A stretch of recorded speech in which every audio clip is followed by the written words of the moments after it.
September 2, 1944. Forward Observation Post, 116th Panzer Division, Northern France. Hauptmann Klaus Richter lowered his binoculars slowly, his hands trembling slightly despite his best efforts. Behind him, his radioman waited expectantly. Richter had been a professional soldier for 12 years, served in Poland, France, Russia. He'd seen armored divisions overrun their supplies dozens of times. He'd witnessed the mathematics of warfare prove correct again and again. But what he was watching through those binoculars violated everything he understood about military operations. "Get me division headquarters," he said quietly, still staring at the road below. Tell them the Americans are still coming. Still. After 400 kilometers. They haven't stopped." The radioman's confusion was evident. "Sir, that's not possible. Their fuel, I know what's possible, Corporal. I'm telling you what I'm watching." 23 kilometers behind Richter's position, on a French highway designated Route Verte, Staff Sergeant Marcus Webb fought to keep his eyes open. He'd been driving for 41 hours straight.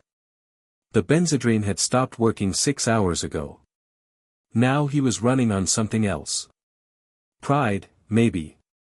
Stubbornness, definitely. Behind him, 66 more trucks followed at 100-meter intervals, headlights blazing like a procession of stars bringing dawn to occupied France.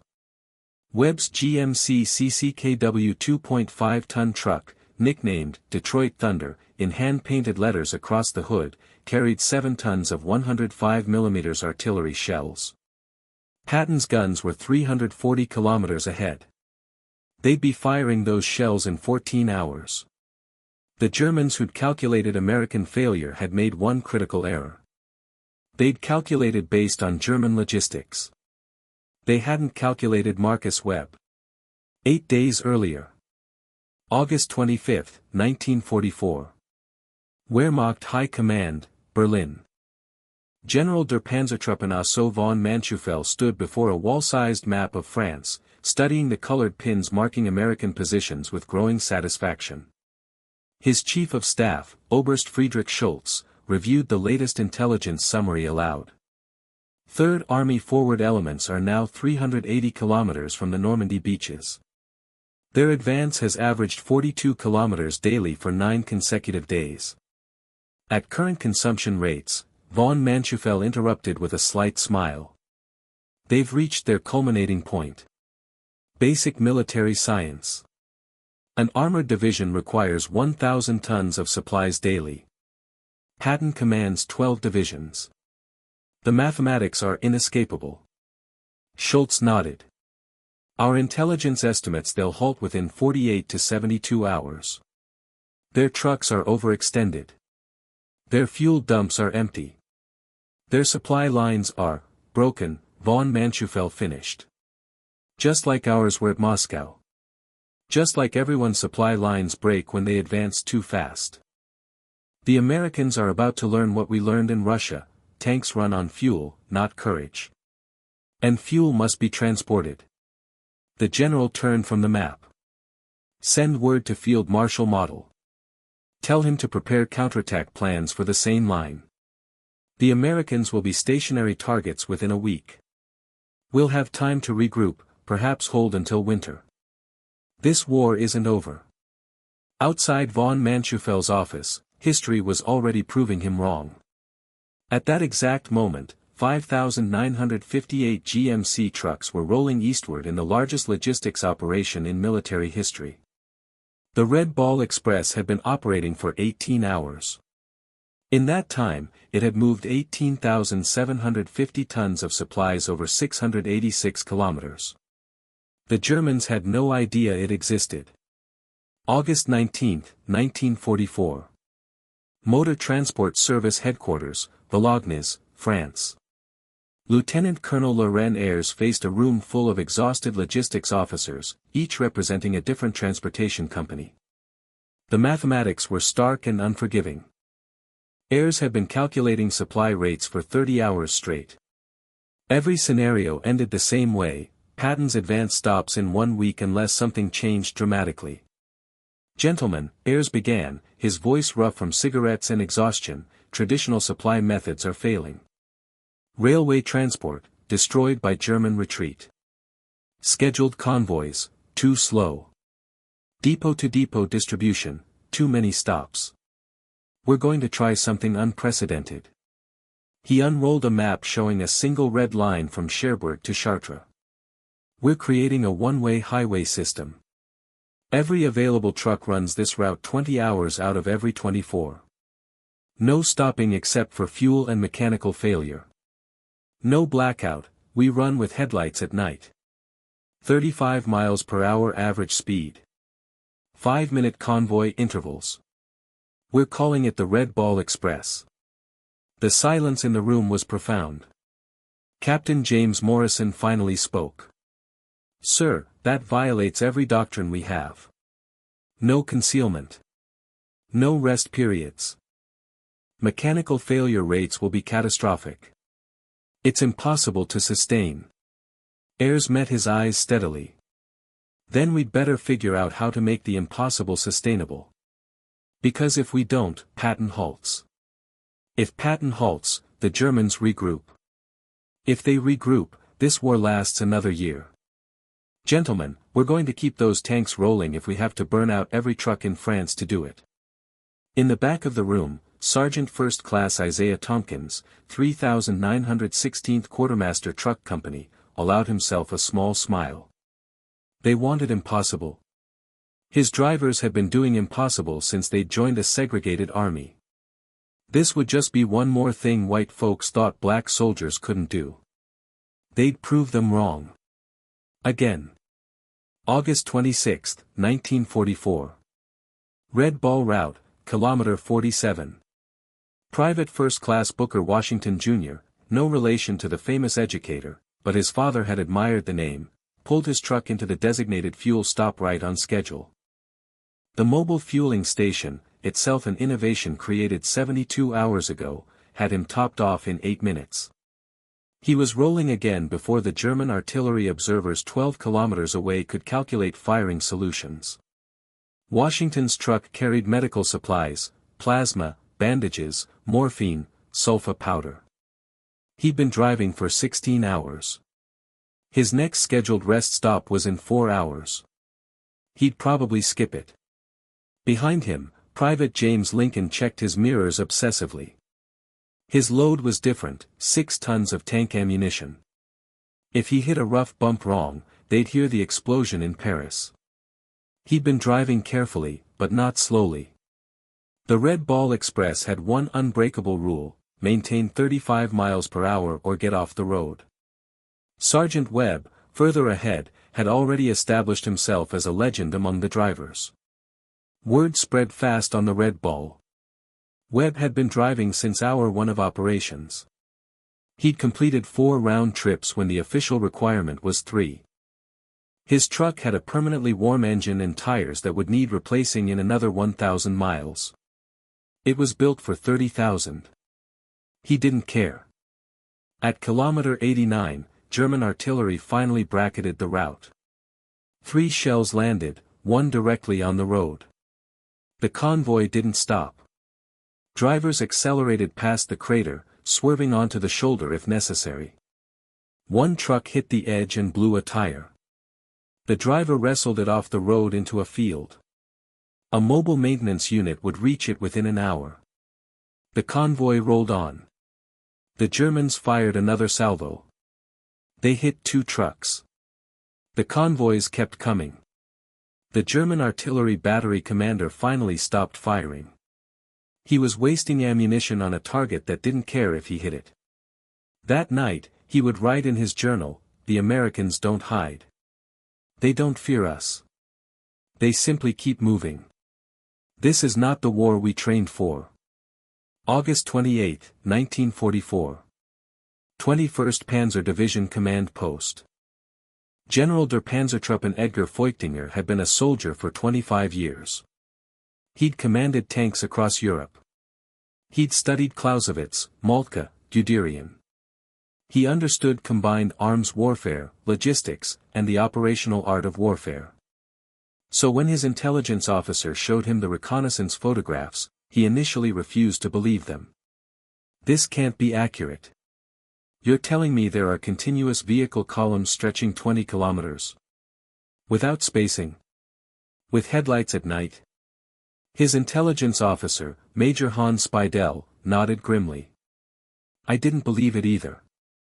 So I went forward and observed personally. General, they're operating 24 hours daily. Vehicles pass at intervals of less than 1 minute. They're not even attempting concealment. Feuchtinger studied the photographs again. His tactical training screamed that this was impossible. A continuous column was vulnerable to air attack. Headlights invited artillery fire. No spacing meant one disabled vehicle would halt the entire convoy. Have we attempted interdiction? Luftwaffe attempted yesterday. They destroyed 3 trucks before American fighters drove them off. The Americans had replacement trucks on the route within 2 hours. Our artillery has had limited success. They hit trucks, but the convoys don't stop. They simply drive around disabled vehicles and continue. Feuchtinger set down the photographs carefully. Major, write this exactly in the intelligence report. The enemy operates a supply system beyond our comprehension. They don't hide. They don't disperse. They don't follow any doctrine we understand. It's not military science. It's mass production applied to warfare. I have no recommendations for stopping it because I don't understand how it exists. That night, Feuchtinger didn't sleep. He lay in his bunk, hearing the distant sound of truck engines. Continuous. Unending. Like a mechanical heartbeat that never slowed. He'd heard artillery barrages, tank battles, aircraft overhead. But somehow, this sound was worse. It was the sound of inevitability. September 1st, 1944. Red Ball Route, kilometer 201. Sergeant Marcus Webb had been driving for 53 hours. He'd stopped twice for fuel, once for a 30-minute breakdown, and once because he physically couldn't see straight. That break had lasted 20 minutes before his convoy sergeant found him asleep standing up against his truck and shook him awake. Webb, you've done enough. I'm assigning a replacement driver. Webb had climbed back into his cab without answering. Now, he was hallucinating. He knew he was hallucinating because the trees alongside the road appeared to be marching in formation. Also, his dead grandmother was sitting in the passenger seat, though he knew that wasn't possible since the passenger seat was full of extra jerry cans. You should rest, baby, his hallucination grandmother said kindly. You should mind your business, Webb muttered, then laughed despite himself. Behind him, 66 trucks followed. If he stopped, they stopped. If they stopped, Patton's guns went silent. If Patton's guns went silent, Germans killed American soldiers. The mathematics were simple. He kept driving. At kilometer 225, his convoy encountered something unprecedented, a destroyed bridge. The route markers diverted them onto a hastily constructed bypass that hadn't existed 12 hours earlier. American engineers had bulldozed a path through 2 French farms, reinforced it with rubble from a bombed village, and declared it operational. The bypass added 3 kilometers to the route. Webb's convoy crossed it at 35 miles per hour. The French farmers whose land had been requisitioned stood watching. One elderly man held a bottle of wine. As Webb passed, the farmer raised the bottle in salute. Webb, too tired to take a hand off the wheel, nodded back. He wondered if the farmer understood what he was watching: exhausted American soldiers, mostly black, driving trucks that shouldn't still be operational, moving supplies that the Germans had calculated couldn't be moved, winning a war-won delivery at a time. Probably not. But that was okay. The Germans would understand soon enough. September 5, 1944. Army Group B Headquarters. Field Marshal Walter Model read the comprehensive intelligence report 3 times. Each reading made the situation clearer and more hopeless. His chief of staff waited silently until Model finally spoke. How long has this been operating? 11 days continuously, sir. The Americans call it the Red Ball Express. Intelligence estimates involve approximately 6,000 trucks, 23,000 drivers, operating on one-way route systems. They're delivering an estimated 12,500 tons daily. Model did the mathematics automatically. That's more tonnage than we transported during our entire advance to Moscow in 3 months. Yes, sir. And they're sustaining this how? Fuel consumption alone should be, they appear to have unlimited fuel. Intelligence reports suggest underwater pipelines from England. Also, aerial resupply operations, we counted 900 transport flights yesterday alone. Model stood and walked to the map. The American advance arrows had been updated that morning. Patton's Third Army positions were 120 kilometers further east than they'd been 4 days ago. The Germans had calculated Patton would be stationary by now. Instead, he was accelerating. We've lost, Model said quietly. Sir. Not the battle. Not the campaign. The war. We've lost the war. His chief of staff started to protest, but Model continued. We face an enemy that can deliver 12,500 tons of supplies daily over 400 kilometers. They're not even particularly efficient, they're wasteful, undisciplined, mechanically reckless. But they have so much material abundance that waste doesn't matter. We conserve every liter of fuel, every round of ammunition. They fire artillery until the barrels overheat just because they can. He turned from the map. Send this to Berlin. Tell them Field Marshal Model's assessment is that American logistics capacity represents a strategic threat for which we have no counter. They've industrialized warfare in a way we never imagined. We're fighting their factories, not their soldiers. And factories don't get tired. The report was sent. Berlin filed it and continued planning for victory. September 8, 1944. Red Ball Express Operations Center. Colonel Charles Thrasher reviewed the status reports with growing alarm. The system was failing. Vehicle deadline rates had climbed to 35%. Average convoy speeds had dropped to 28 miles per hour. Driver exhaustion was causing accidents. Round-trip times had increased by 4 hours. Patton's advance was now stretching to 700 kilometers from the beaches. The Red Ball Express, which had been declared impossible and then proved possible, was now proving impossible again. We're done, his operations officer said flatly. We can't sustain deliveries at this distance. The Germans were right, we've outrun our logistics. Thrasher studied the map for a long moment. No.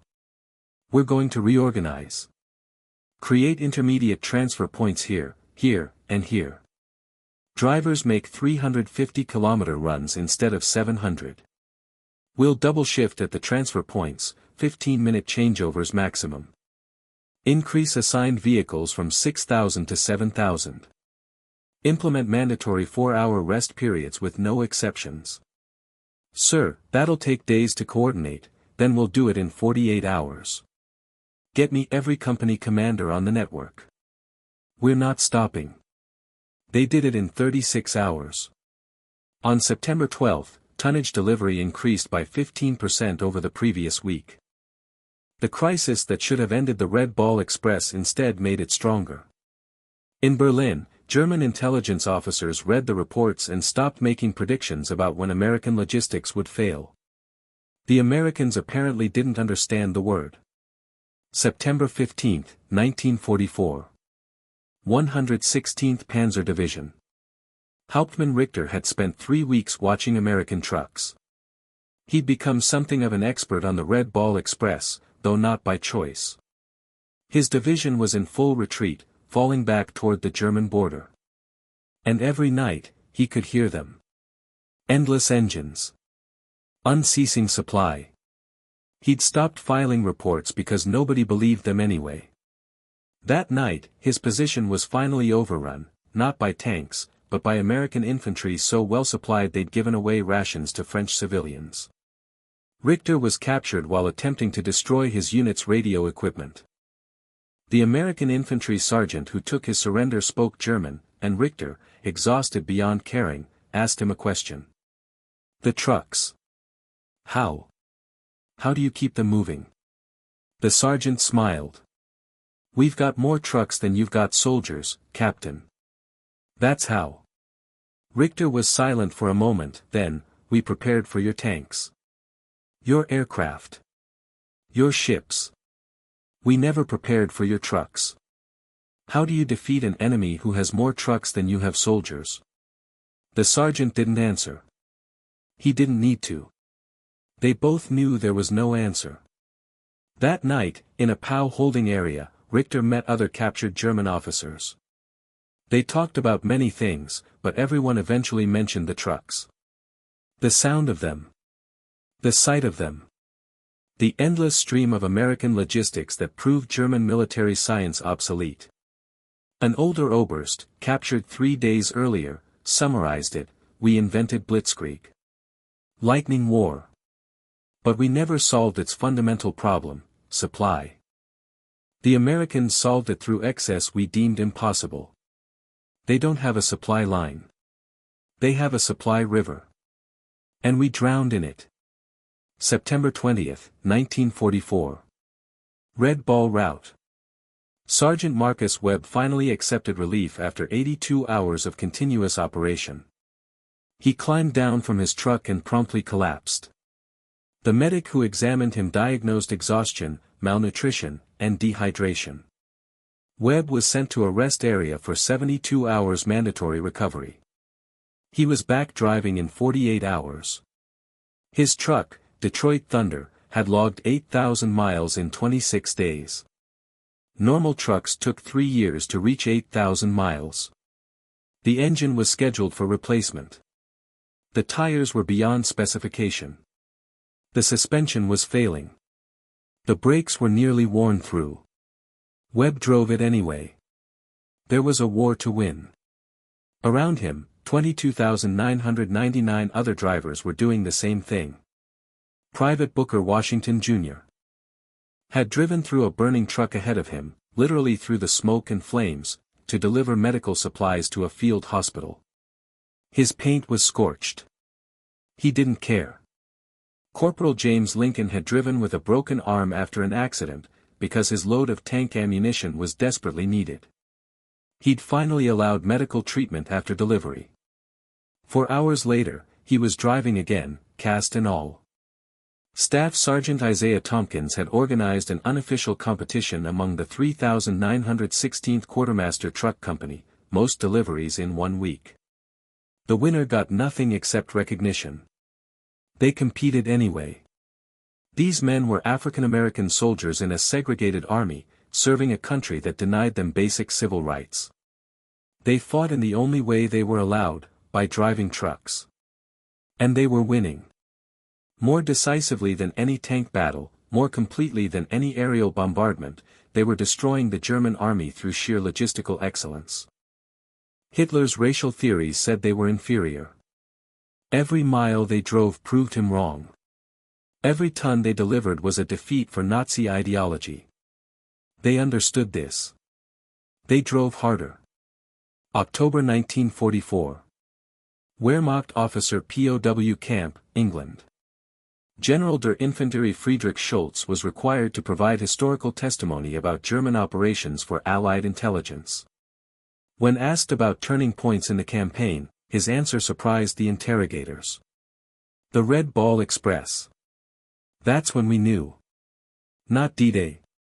Not the breakout at St. Lo. Schultz shook his head. D-Day was a tactical defeat.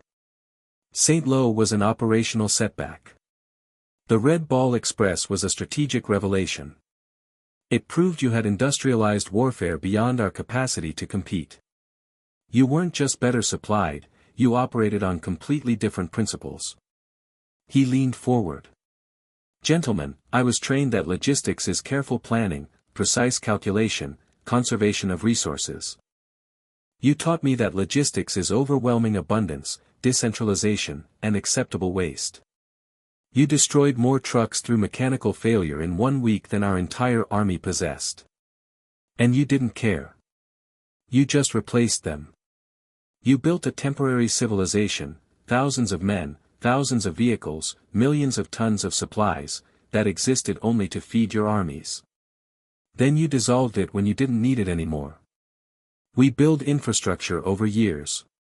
You created superior systems in days. His voice grew quiet.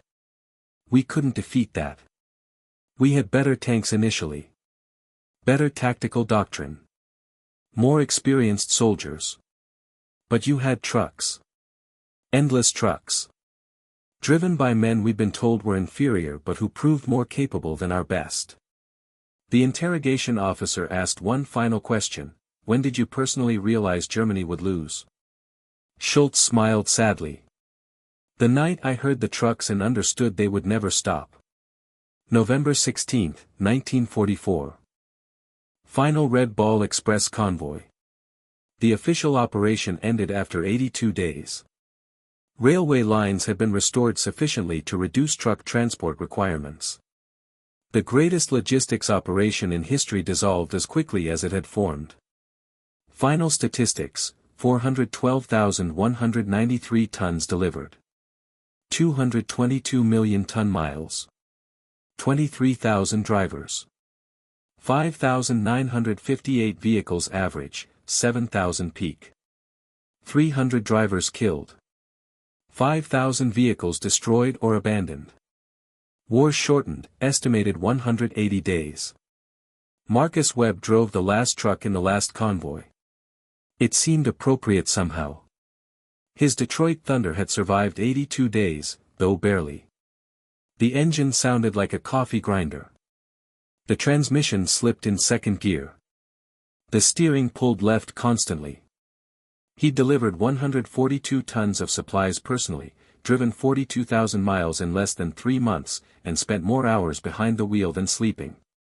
When he finally parked Detroit Thunder at the depot in Paris, he sat in the cab for a long moment, hands on the steering wheel.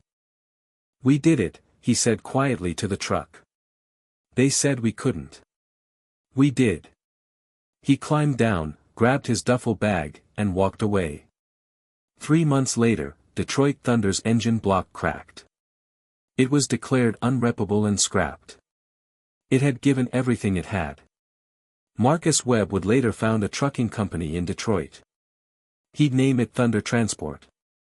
He'd hire exclusively from among Red Ball Express veterans initially, then expand. He'd apply every lesson learned on the French highways: speed matters, volume beats efficiency, and never underestimate a driver's determination. His company would eventually operate 1,200 trucks.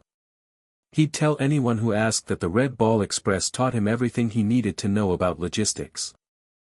And on quiet nights in his office, when the sound of trucks on nearby highways filtered through his window, he'd remember driving through occupied France with headlights blazing, defying every rule, proving every doubter wrong, winning a war 35 miles per hour at a time.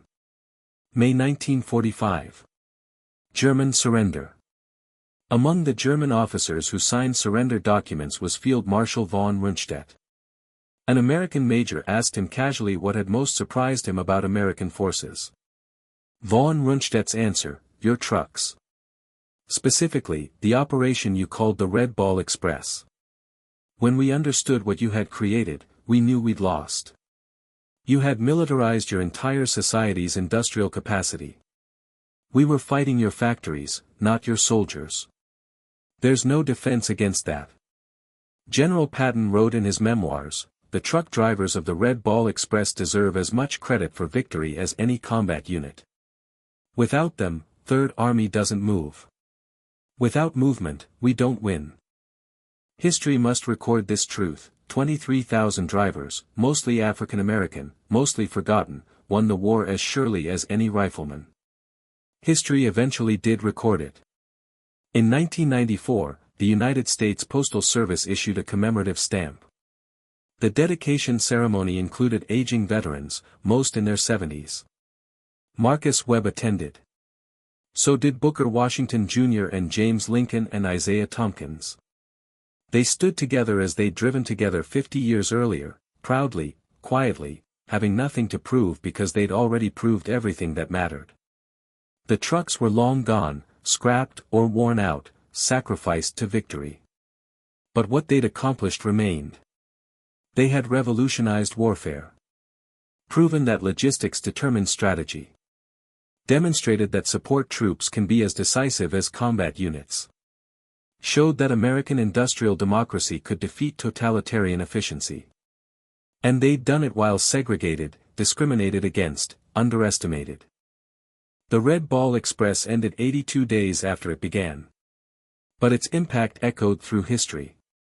Modern military logistics doctrine worldwide derives from lessons learned on those French highways. The principle of overwhelming volume. Decentralized execution. Acceptable waste in pursuit of strategic goals. Supply as offensive weapon. Every American war since 1944 has relied on Red Ball Express principles. Afghanistan. Iraq. Every conflict where American forces operated far from bases. They all succeeded because 23,000 truck drivers proved in France that distance means nothing if you're willing to keep rolling. The Germans laughed at American logistics in August 1944. They surrendered to armies supplied by it in May 1945. The Red Ball Express kept Patton rolling, kept Germans retreating, shortened the war by months. It worked not because it was elegant or efficient, it was neither, but because it was unstoppable. 23,000 men. 5,958 trucks. 82 days. 412,000 tons delivered. One unbreakable rule, keep rolling. The highways of France still bear scars from those overloaded trucks. But the greatest monument is measured in lives saved. Every day the war shortened saved thousands. The Red Ball Express shortened it by 6 months. In the end, the German generals learned the hardest lesson: modern warfare belongs to those who can deliver supplies fastest, farthest, most abundantly. Americans delivered at 35 miles per hour down a one-way road to victory. And the men who drove that road, underestimated, segregated, determined, deserve their place among the great warriors of history.